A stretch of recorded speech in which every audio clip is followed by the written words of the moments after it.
জীবনের শেষ বয়সে এসে মনে হবে এক হাত বেশি জায়গা পাওয়ার জন্য প্রতিবেশীর সাথে ঝগড়া করাটা ভুল ছিল। রাত জেগে মিথ্যা স্বপ্ন দেখে কারোর সাথে চ্যাট করা ভুল ছিল। কারোর সাথে তর্ক করা, বড় কথা বলে তার মনে কষ্ট দেওয়া ভুল ছিল। দুর্বল কাউকে চোখ রাঙিয়ে ক্ষমতা দেখানোটা ভুল ছিল।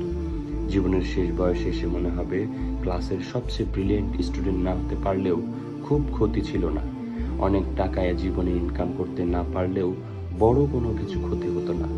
জীবনের শেষ বয়সে এসে মনে হবে কষ্ট ছাড়া একটু স্বাভাবিক মৃত্যু শেষ চাওয়া। জীবনের শেষ বয়সে এসে মনে হবে মানুষের দোয়াটাই শ্রেষ্ঠ সম্পদ ছিল, যেটা অর্জন করতে পারিনি। জীবনের শেষ বয়সে এসে মনে হবে মানুষের মনে কষ্ট দেওয়াটাই সবচেয়ে বড় ভুল ছিল। শেষ বয়সে শ্বাসকষ্টে আটকে থাকা নিঃশ্বাস নিতে পারার কষ্টে শুধু মানুষের দোয়াটাই শ্রেষ্ঠ সম্পদ মনে হবে। আসুন সকলে লোভ, হিংসা, অহংকার পরিহার করে সুষ্ঠু জীবন যাপন করি, ইসলামের পথে চলার চেষ্টা করি এবং 5 ওয়াক্ত নামাজ পড়ি।